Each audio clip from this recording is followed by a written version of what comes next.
Welcome to Classic Literature Free Audiobooks.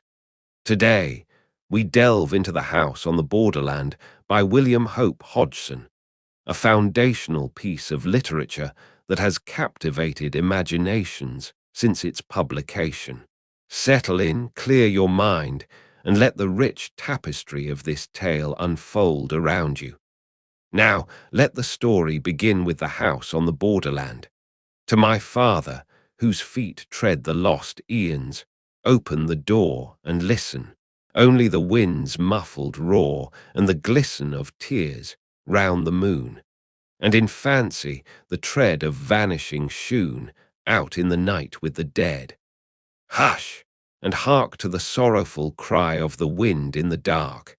Hush and hark without murmur or sigh to shoon that tread the lost eons, to the sound that bids you to die. Hush and hark, hush and hark. Shoon of the Dead, next chapter. Author's introduction to the manuscript. Many are the hours in which I have pondered upon the story that is set forth in the following pages. I trust that my instincts are not awry when they prompt me to leave the account in simplicity as it was handed to me. And the MS itself. You must picture me, when first it was given into my care, turning it over curiously and making a swift, jerky examination. A small book it is, but thick, and all save the last few pages, filled with a quaint but legible handwriting, and writ very close. I have the queer, faint, pit-water smell of it in my nostrils now as I write, and my fingers have subconscious memories of the soft, cloggy feel of the long damp pages. I read, and in reading, lifted the curtains of the impossible that blind the mind, and looked out into the unknown.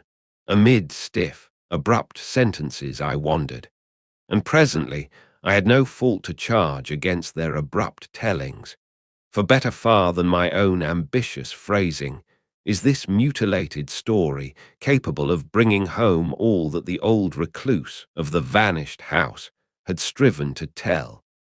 Of the simple, stiffly given account of weird and extraordinary matters, I will say little. It lies before you. The inner story must be uncovered, personally, by each reader, according to ability and desire. And even should any fail to see, as now I see, the shadowed picture and conception of that to which one may well give the accepted titles of heaven and hell, yet can I promise certain thrills, merely taking the story as a story. William Hope, Hodgson, December 17, 1907. Next chapter, Chapter 1. The finding of the manuscript. Right away in the west of Ireland lies a tiny hamlet called Creighton. It is situated, alone, at the base of a low hill. Far around there spreads a waste of bleak and totally inhospitable country, where here and there at great intervals one may come upon the ruins of some long, desolate cottage, unthatched and stark. The whole land is bare and unpeopled, the very earth scarcely covering the rock that lies beneath it, and with which the country abounds, in places rising out of the soil in wave-shaped ridges. Yet, in spite of its desolation, my friend Tennyson and I had elected to spend our vacation there. He had stumbled on the place by mere chance the year previously, during the course of a long walking tour, and discovered the possibilities for the angler in a small and unnamed river that runs past the outskirts of the little village. I have said that the river is without name. I may add that no map that I have hitherto consulted has shown either village or stream. They seem to have entirely escaped observation. Indeed, they might never exist for all that the average guide tells one. Possibly this can be partly accounted for by the fact that the nearest railway station, Ardrahan, is some 40 miles distant. It was early one warm evening when my friend and I arrived in Creighton. We had reached Ardrahan the previous night, sleeping there in rooms hired at the village post office, and leaving in good time on the following morning, clinging insecurely to one of the typical jaunting cars. It had taken us all day to accomplish our journey over some of the roughest tracks imaginable, with the result that we were thoroughly tired and somewhat bad-tempered. However, the tent had to be erected, and our goods stowed away before we could think of food or rest. And so we set to work, with the aid of our driver, and soon had the tent up upon a small patch of ground just outside the little village, and quite near to the river. Then, having stored all our belongings, we dismissed the driver, as he had to make his way back as speedily as possible, and told him to come across to us at the end of a fortnight. We had brought sufficient provisions to last us for that space of time, and water we could get from the stream. Fuel we did not need, as we had included a small oil stove among our outfit, and the weather was fine and warm. It was Tennyson's idea to camp out instead of getting lodgings in one of the cottages. As he put it, there was no joke in sleeping in a room with a numerous family of healthy Irish in one corner and the pigsty in the other, while overhead a ragged colony of roosting fowls distributed their blessings impartially, and the whole place so full of peat smoke that it made a fellow sneeze his head off. Just to put it, inside the doorway Tennyson had got the stove lit now, and was busy cutting slices of bacon into the frying pan. So I took the kettle and walked down to the river for water. On the way, I had to pass close to a little group of the village people, who eyed me curiously, but not in any unfriendly manner, though none of them ventured a word. As I returned with my kettle filled, I went up to them, and after a friendly nod, to which they replied in like manner, I asked them casually about the fishing. But instead of answering, they just shook their heads silently and stared at me. I repeated the question, addressing more particularly a great, gaunt fellow at my elbow. Yet again I received no answer. Then the man turned to a comrade and said something rapidly in a language that I did not understand. And at once the whole crowd of them fell to jabbering in what, after a few moments, I guessed to be pure Irish. At the same time, they cast many glances in my direction. For a minute, perhaps, they spoke among themselves thus. Then the man I had addressed faced round at me and said something. By the expression of his face, I guessed that he, in turn, was questioning me. But now I had to shake my head and indicate that I did not comprehend what it was they wanted to know. And so we stood looking at one another until I heard Tennyson calling to me to hurry up with the kettle. Then, with a smile and a nod, I left them, and all in the little crowd smiled and nodded in return, though their faces still betrayed their puzzlement. It was evident, I reflected as I went toward the tent, that the inhabitants of these few huts in the wilderness did not know a word of English. And when I told Tennyson, he remarked that he was aware of the fact, and more, that it was not at all uncommon in that part of the country, where the people often lived and died in their isolated hamlets without ever coming in contact with the outside world. I wish we had got the driver to interpret for us before he left, I remarked, as we sat down to our meal. It seems so strange for the people of this place not even to know what we've come for. Tennyson grunted an assent, and thereafter was silent for a while. Later, having satisfied our appetites somewhat, we began to talk, laying our plans for the morrow. Then, after a smoke, we closed the flap of the tent and prepared to turn in. I suppose there's no chance of those fellows outside taking anything, I asked, as we rolled ourselves in our blankets, Tennyson said that he did not think so, at least while we were about. And as he went on to explain, we could lock up everything except the tent in the big chest that we had brought to hold our provisions. I agreed to this, and soon we were both asleep. Next morning early, we rose and went for a swim in the river, after which we dressed and had breakfast. Then we roused out our fishing tackle and overhauled it, by which time, our breakfasts having settled somewhat, we made all secure within the tent and strode off in the direction my friend had explored on his previous visit. During the day we fished happily, working steadily upstream, and by evening we had one of the prettiest creels of fish that I had seen for a long while. Returning to the village, we made a good feed off our day's spoil, after which, having selected a few of the finer fish for our breakfast, we presented the remainder to the group of villagers who had assembled at a respectful distance to watch our doings. They seemed wonderfully grateful, and heaped mountains of what I presumed to be Irish blessings upon our heads. Thus we spent several days, having splendid sport and first-rate appetites to do justice upon our prey.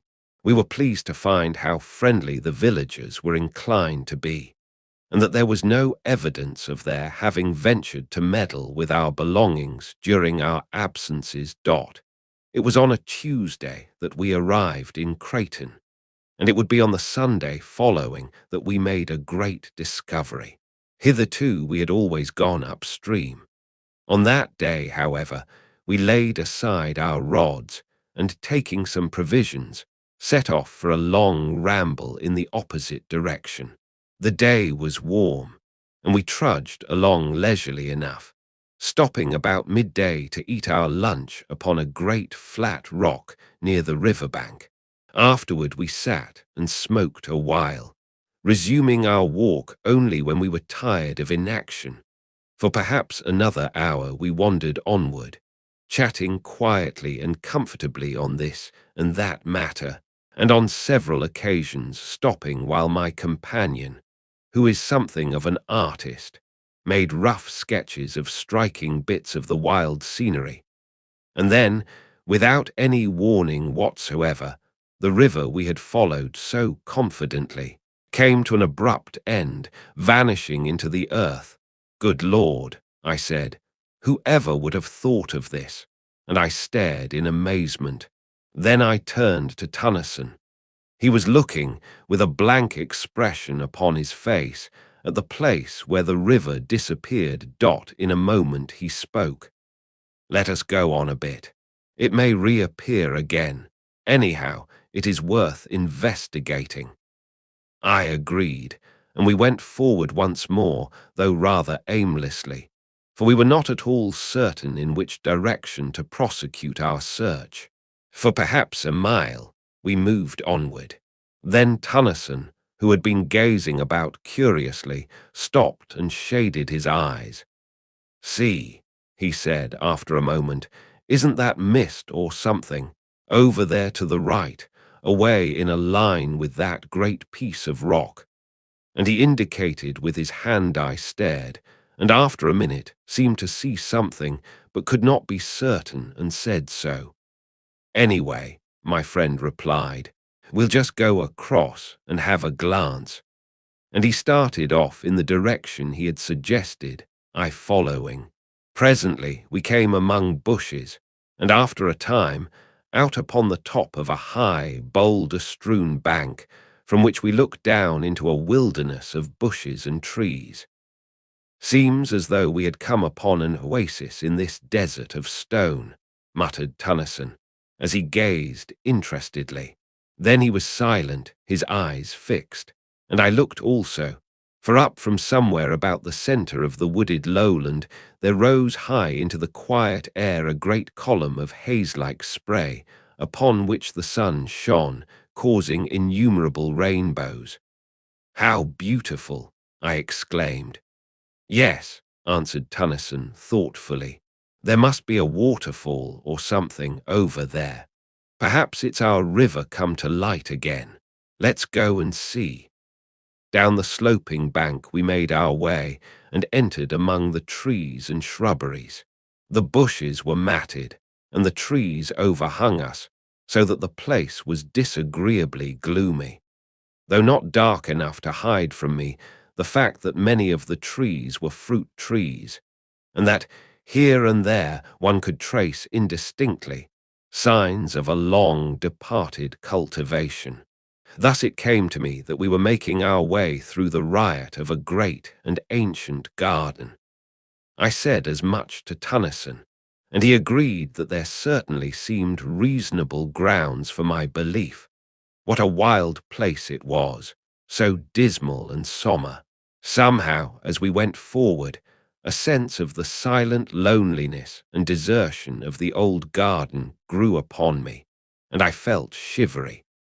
One could imagine things lurking among the tangled bushes, while in the very air of the place there seemed something uncanny. I think Tennyson was conscious of this also, though he said nothing. Suddenly, we came to a halt. Through the trees there had grown upon our ears a distant sound. Tennyson bent forward, listening. I could hear it more plainly now. It was continuous and harsh, a sort of droning roar seeming to come from far away. I experienced a queer, indescribable little feeling of nervousness. What sort of place was it into which we had got? I looked at my companion to see what he thought of the matter, and noted that there was only puzzlement in his face. And then, as I watched his features, an expression of comprehension crept over them, and he nodded his head. "That's a waterfall," he exclaimed with conviction. "I know the sound now." And he began to push vigorously through the bushes in the direction of the noise. As we went forward, the sound became plainer continually, showing that we were heading straight toward it. Steadily, the roaring grew louder and nearer, until it appeared, as I remarked to Tennyson, almost to come from under our feet, and still we were surrounded by the trees and shrubs. "Take care," Tennyson called to me. "Look where you're going." And then, suddenly, we came out from among the trees, onto a great open space, where not 6 paces in front of us yawned the mouth of a tremendous chasm, from the depths of which the noise appeared to rise, along with the continuous mist-like spray that we had witnessed from the top of the distant bank. For quite a minute we stood in silence, staring in bewilderment at the sight. Then my friend went forward cautiously to the edge of the abyss. I followed, and together we looked down through a boil of spray at a monster cataract of frothing water that burst, spouting from the side of the chasm nearly 100 feet below. "Good Lord," said Tennyson. I was silent, and rather awed. The sight was so unexpectedly grand and eerie, though this latter quality came more upon me later. Presently, I looked up and across to the further side of the chasm. There, I saw something towering up among the spray. It looked like a fragment of a great ruin, and I touched Tennyson on the shoulder. He glanced round with a start, and I pointed toward the thing. His gaze followed my finger, and his eyes lighted up with a sudden flash of excitement as the object came within his field of view. "Come along," he shouted above the uproar. "We'll have a look at it. There's something queer about this place. I feel it in my bones." And he started off, round the edge of the crater-like abyss. As we neared this new thing, I saw that I had not been mistaken in my first impression. It was undoubtedly a portion of some ruined building. Yet now I made out that it was not built upon the edge of the chasm itself, as I had at first supposed, but perched almost at the extreme end of a huge spur of rock that jutted out some 50 or 60 feet over the abyss. In fact, the jagged mass of ruin was literally suspended, in midair arriving opposite it. We walked out onto the projecting arm of rock, and I must confess to having felt an intolerable sense of terror as I looked down from that dizzy perch into the unknown depths below us, into the deeps from which there rose ever the thunder of the falling water and the shroud of rising spray reaching the ruin. We clambered round it cautiously, and on the further side came upon a mass of fallen stones and rubble. The ruin itself seemed to me, as I proceeded now to examine it minutely, to be a portion of the outer wall of some prodigious structure. It was so thick and substantially built. Yet what it was doing in such a position I could by no means conjecture. Where was the rest of the house, or castle, or whatever there had been? I went back to the outer side of the wall, and thence to the edge of the chasm, leaving Tennyson rooting systematically among the heap of stones and rubbish on the outer side. Then I commenced to examine the surface of the ground, near the edge of the abyss, to see whether there were not left other remnants of the building to which the fragment of ruin evidently belonged. But though I scrutinized the earth with the greatest care, I could see no signs of anything to show that there had ever been a building erected on the spot, and I grew more puzzled than ever. Then I heard a cry from Tennyson. He was shouting my name excitedly, and without delay I hurried along the rocky promontory to the ruin. I wondered whether he had hurt himself, and then the thought came that perhaps he had found something. I reached the crumbled wall and climbed round. There I found Tennyson standing within a small excavation that he had made among the debris. He was brushing the dirt from something that looked like a book, much crumpled and dilapidated, and opening his mouth every second or two to bellow my name. As soon as he saw that I had come, he handed his prize to me, telling me to put it into my satchel so as to protect it from the damp while he continued his explorations. This I did first, however, running the pages through my fingers, and noting that they were closely filled with neat, old-fashioned writing which was quite legible, save in one portion, where many of the pages were almost destroyed, being muddied and crumpled, as though the book had been doubled back at that part. This, I found out from Tennyson, was actually as he had discovered it, and the damage was due, probably, to the fall of masonry upon the opened part. Curiously enough, the book was fairly dry, which I attributed to its having been so securely buried among the ruins. Having put the volume away safely, I turned to and gave Tennyson a hand with his self-imposed task of excavating. Yet, though we put in over an hour's hard work, turning over the whole of the upheaped stones and rubbish, we came upon nothing more than some fragments of broken wood that might have been parts of a desk or table, and so we gave up searching and went back along the rock.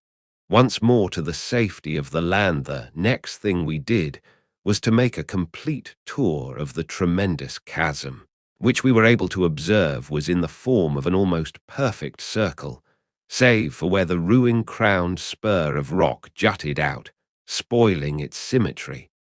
The abyss was, as Tennyson put it, like nothing so much as a gigantic well or pit going sheer down into the bowels of the earth. For some time longer, we continued to stare about us, and then, noticing that there was a clear space away to the north of the chasm, we bent our steps in that direction.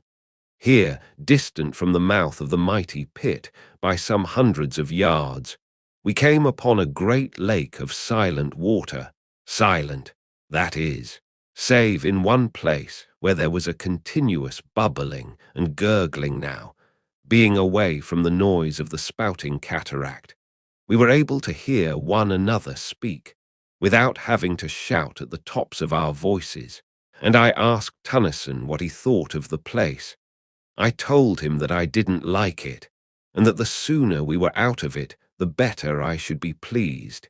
He nodded in reply, and glanced at the woods behind furtively. I asked him if he had seen or heard anything.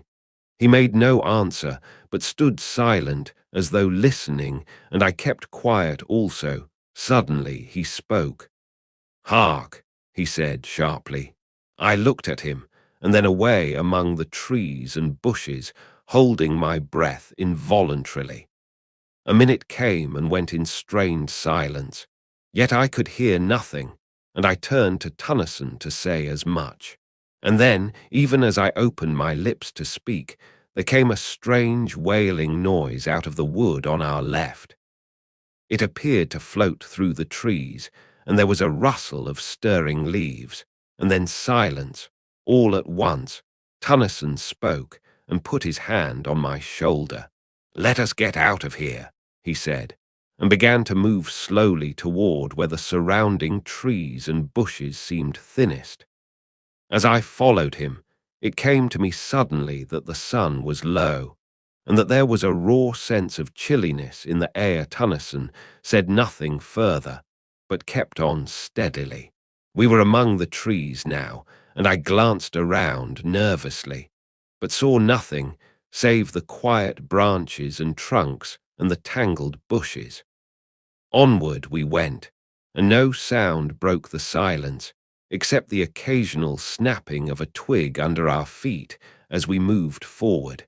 Yet, in spite of the quietness, I had a horrible feeling that we were not alone, and I kept so close to Tennyson that twice I kicked his heels clumsily, though he said nothing. A minute, and then another, and we reached the confines of the wood, coming out at last upon the bare rockiness of the countryside. Only then was I able to shake off the haunting dread that had followed me among the trees. Once, as we moved away, there seemed to come again a distant sound of wailing, and I said to myself that it was the wind. Yet the evening was breathless. Presently, Tennyson began to talk. "Look you," he said with decision, "I would not spend the night in that place for all the wealth that the world holds. There is something unholy, diabolical about it. It came to me all in a moment just after you spoke. It seemed to me that the woods were full of vile things, you know." "Yes," I answered, and looked back toward the place. But it was hidden from us by a rise in the ground. "There's the book," I said, and I put my hand into the satchel. "'E got it safely?" he questioned, with a sudden access of anxiety. "Yes," I replied. "Perhaps," he continued, "we shall learn something from it when we get back to the tent. We had better hurry, too. We're a long way off still, and I don't fancy now being caught out here in the dark." It was 2 hours later when we reached the tent, and without delay we set to work to prepare a meal. For we had eaten nothing since our lunch at midday supper over. We cleared the things out of the way and lit our pipes. Then Tennyson asked me to get the manuscript out of my satchel. This I did, and then, as we could not both read from it at the same time, he suggested that I should read the thing out loud. "And mind," he cautioned, knowing my propensities, "don't go skipping half the book." Yet, had he but known what it contained, he would have realized how needless such advice was, for once at least. And there, seated in the opening of our little tent, I began the strange tale of the house on the borderland, for such was the title of the MS. This is told in the following pages. Next chapter, Chapter 2, The Plain of Silence. I am an old man. I live here in this ancient house, surrounded by huge, unkempt gardens. The peasantry who inhabit the wilderness beyond say that I am mad. That is because I will have nothing to do with them. I live here alone with my old sister, who is also my housekeeper. We keep no servants. I hate them. I have one friend, a dog. Yes, I would sooner have old Pepper than the rest of creation together. He, at least, understands me, and has sense enough to leave me alone when I am in my dark moods. I have decided to start a kind of diary. It may enable me to record some of the thoughts and feelings that I cannot express to anyone. But beyond this, I am anxious to make some record of the strange things that I have heard and seen during many years of loneliness in this weird old building. For a couple of centuries, this house has had a reputation, a bad one, and until I bought it, for more than 80 years no one had lived here. Consequently, I got the old place at a ridiculously low figure.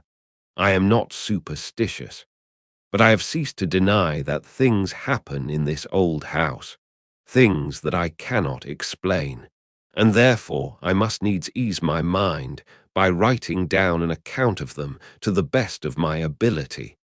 Though, should this, my diary, ever be read when I am gone, the readers will but shake their heads and be the more convinced that I was mad.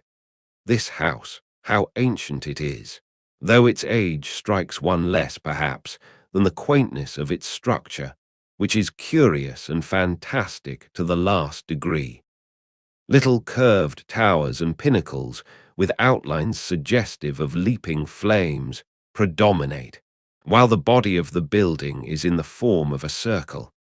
I have heard that there is an old story told amongst the country people to the effect that the devil built the place. However, that is as may be. True or not, I neither know nor care, save as it may have helped to cheapen it, ere I came. I must have been here some 10 years before I saw sufficient to warrant any belief in the stories current in the neighborhood about this house. It is true that I had, on at least a dozen occasions, seen, vaguely, things that puzzled me, and perhaps had felt more than I had seen. Then, as the years passed, bringing age upon me, I became often aware of something unseen, yet unmistakably present, in the empty rooms and corridors. Still, it was as I have said many years before I saw any real manifestations of the so-called supernatural dot. It was not Halloween. If I were telling a story for amusement's sake, I should probably place it on that night of nights. But this is a true record of my own experiences, and I would not put pen to paper to amuse anyone. No. It was after midnight on the morning of the 21st day of January. I was sitting reading, as is often my custom, in my study. Pepper lay, sleeping, near my chair without warning.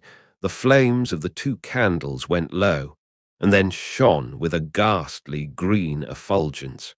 I looked up quickly, and as I did so I saw the lights sink into a dull, ruddy tint, so that the room glowed with a strange, heavy, crimson twilight that gave the shadows behind the chairs and tables a double depth of blackness.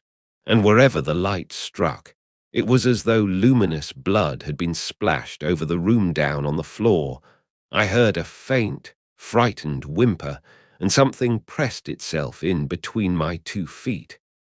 It was Pepper, cowering under my dressing gown.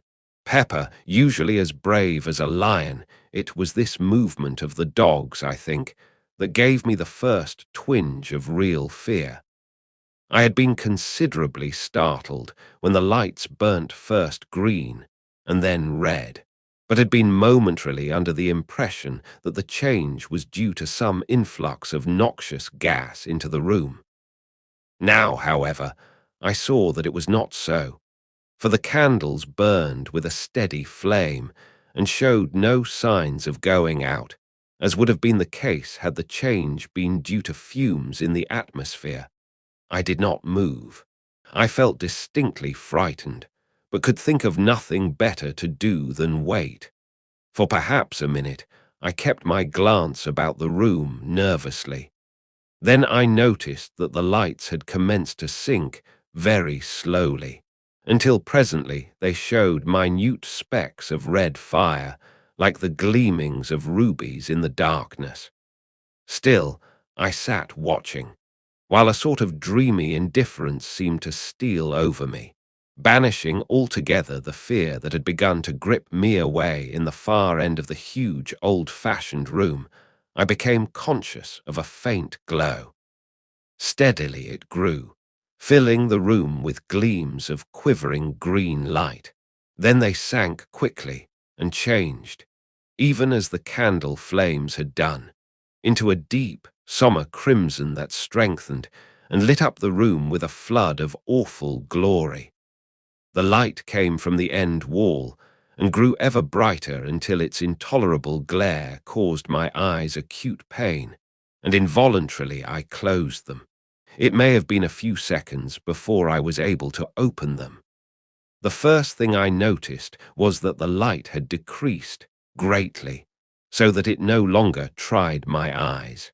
Then, as it grew still duller, I was aware all at once that instead of looking at the redness, I was staring through it, and through the wall beyond gradually, as I became more accustomed to the idea. I realized that I was looking out onto a vast plain, lit with the same gloomy twilight that pervaded the room. The immensity of this plain scarcely can be conceived. In no part could I perceive its confines. It seemed to broaden and spread out, so that the eye failed to perceive any limitations. Slowly, the details of the nearer portions began to grow clear. Then, in a moment almost, the light died away, and the vision, if vision it were, faded and was gone. Suddenly, I became conscious that I was no longer in the chair. Instead, I seemed to be hovering above it and looking down at a dim something, huddled and silent.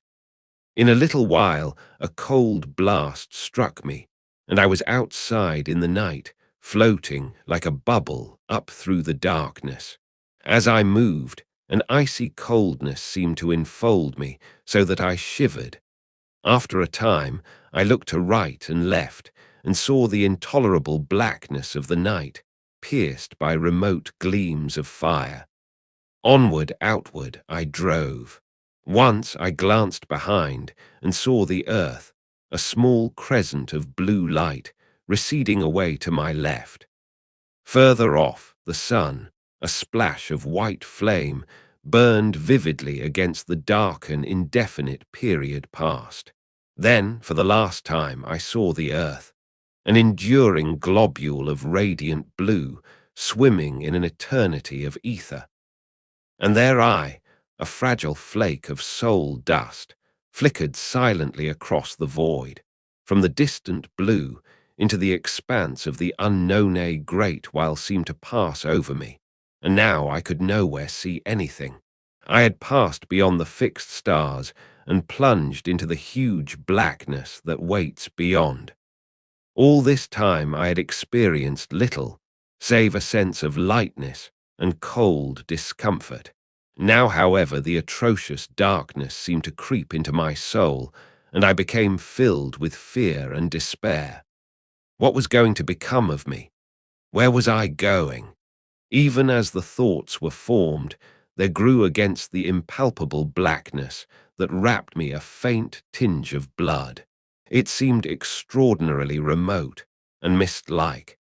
Yet at once the feeling of oppression was lightened, and I no longer despaired. Slowly, the distant redness became plainer and larger, until, as I drew nearer, it spread out into a great, sombre glare, dull and tremendous. Still, I fled onward, and presently I had come so close that it seemed to stretch beneath me like a great ocean of sombre red. I could see little, save that it appeared to spread out interminably in all directions. In a further space, I found that I was descending upon it, and soon I sank into a great sea of sullen, red-hued clouds. Slowly I emerged from these, and there below me I saw the stupendous plane that I had seen from my room in this house that stands upon the borders of the silences presently. I landed and stood, surrounded by a great waste of loneliness. The place was lit with a gloomy twilight that gave an impression of indescribable desolation afar to my right.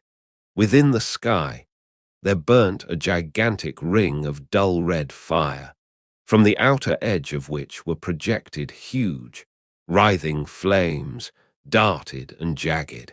The interior of this ring was black, black as the gloom of the outer night. I comprehended at once that it was from this extraordinary sun that the place derived its doleful light dot from that strange source of light. I glanced down again to my surroundings. Everywhere I looked, I saw nothing but the same flat weariness of interminable plain. Nowhere could I descry any signs of life, not even the ruins of some ancient habitation. Gradually, I found that I was being borne forward, floating across the flat waste. For what seemed an eternity, I moved onward. I was unaware of any great sense of impatience, though some curiosity and a vast wonder were with me continually. Always I saw around me the breadth of that enormous plain, and always I searched for some new thing to break its monotony. But there was no change, only loneliness, silence, and desert. Presently, in a half-conscious manner, I noticed that there was a faint mistiness, ruddy in hue, lying over its surface. Still, when I looked more intently, I was unable to say that it was really mist, for it appeared to blend with the plain, giving it a peculiar unrealness, and conveying to the senses the idea of unsubstantiality gradually. I began to weary with the sameness of the thing. Yet it was a great time before I perceived any signs of the place toward which I was being conveyed. At first, I saw it, far ahead, like a long hillock on the surface of the plain. Then, as I drew nearer, I perceived that I had been mistaken, for instead of a low hill, I made out now a chain of great mountains, whose distant peaks towered up into the red gloom until they were almost lost to sight. Next chapter, chapter 3, the house in the arena, and so, after a time, I came to the mountains. Then the course of my journey was altered, and I began to move along their bases, until all at once I saw that I had come opposite to a vast rift, opening into the mountains. Through this I was borne, moving at no great speed. On either side of me huge, scarped walls of rock-like substance rose sheer. Far overhead I discerned a thin ribbon of red, where the mouth of the chasm opened, among inaccessible peaks. Within was gloom, deep and sombre, and chilly silence. For a while I went onward steadily, and then, at last, I saw ahead a deep red glow that told me I was near upon the further opening of the gorger. Minute came and went, and I was at the exit of the chasm, staring out upon an enormous amphitheatre of mountains. Yet of the mountains and the terrible grandeur of the place I recked nothing, for I was confounded with amazement to behold, at a distance of several miles, and occupying the centre of the arena, a stupendous structure built apparently of green jade. Yet in itself it was not the discovery of the building that had so astonished me, but the fact, which became every moment more apparent, that in no particular, save in colour and its enormous size, did the lonely structure vary from this house in which I live. For a while I continued to stare fixedly. Even then I could scarcely believe that I saw aright. In my mind a question formed, reiterating incessantly, "What does it mean? What does it mean?" And I was unable to make answer, even out of the depths of my imagination. I seemed capable only of wonder and fear. For a time longer, I gazed, noting continually some fresh point of resemblance that attracted me. At last, wearied and sorely puzzled, I turned from it to view the rest of the strange place on to which I had intruded hitherto. I had been so engrossed in my scrutiny of the house that I had given only a cursory glance round. Now, as I looked, I began to realize upon what sort of a place I had come. The arena, for so I have termed it, appeared a perfect circle of about 10 to 12 miles in diameter, the house, as I have mentioned before, standing in the center.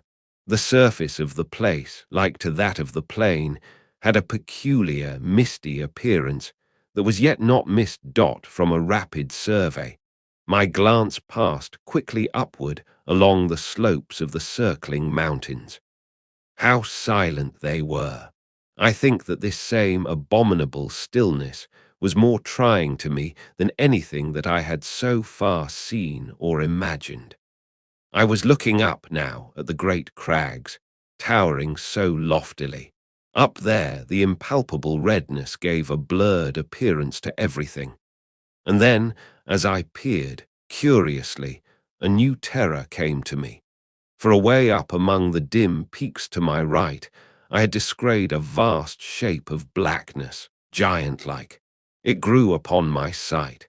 It had an enormous equine head, with gigantic ears, and seemed to peer steadfastly down into the arena.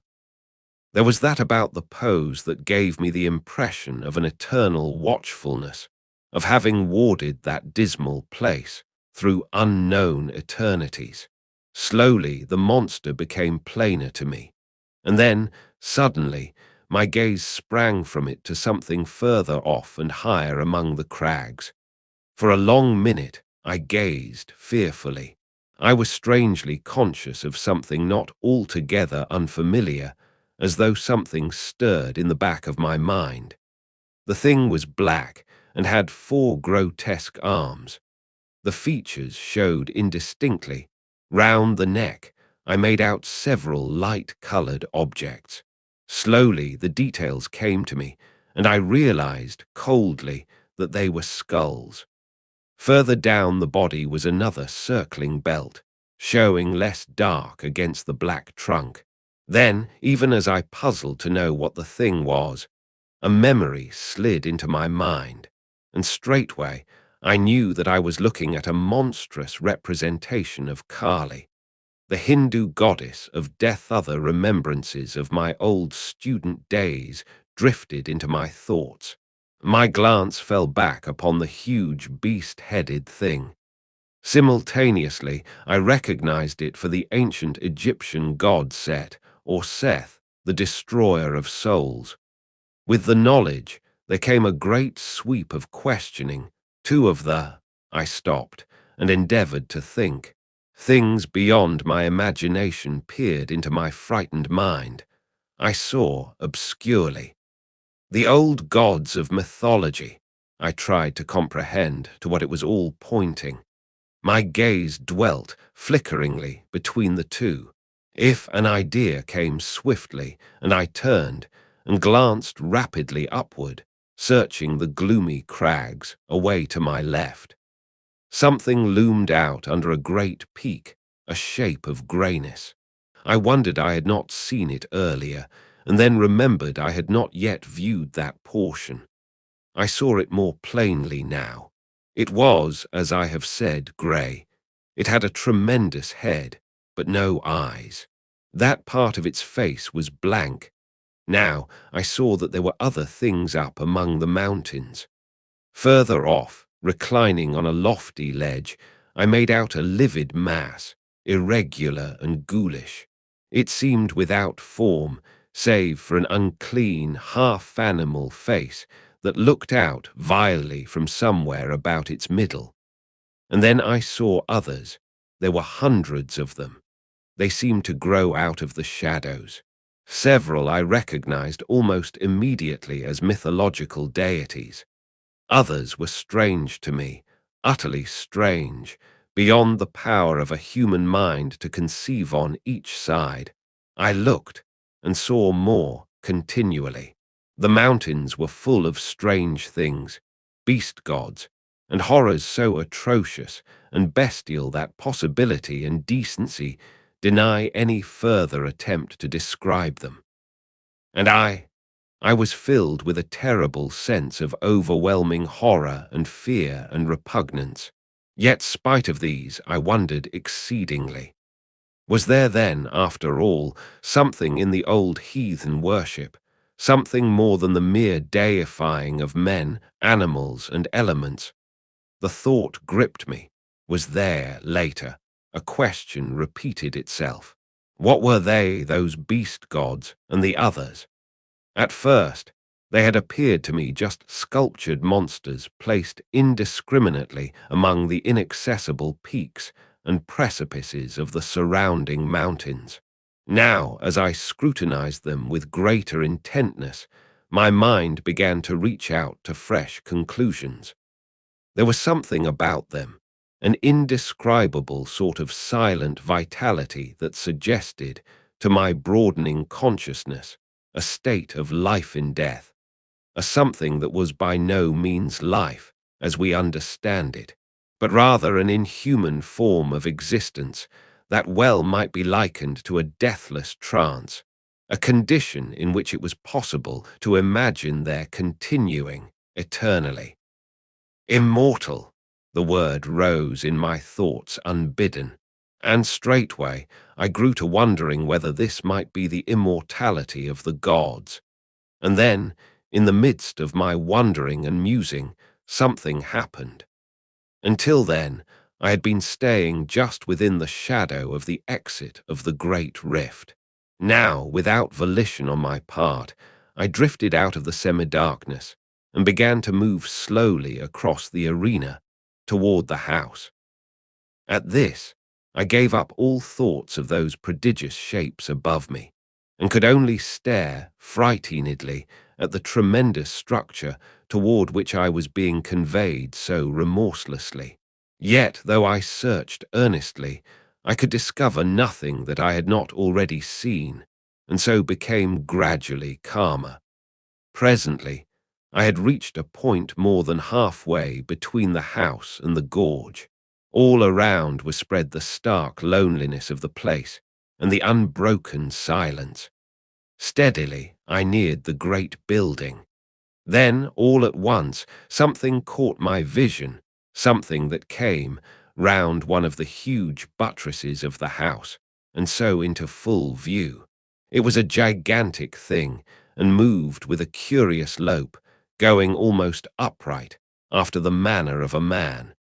It was quite unclothed, and had a remarkable luminous appearance.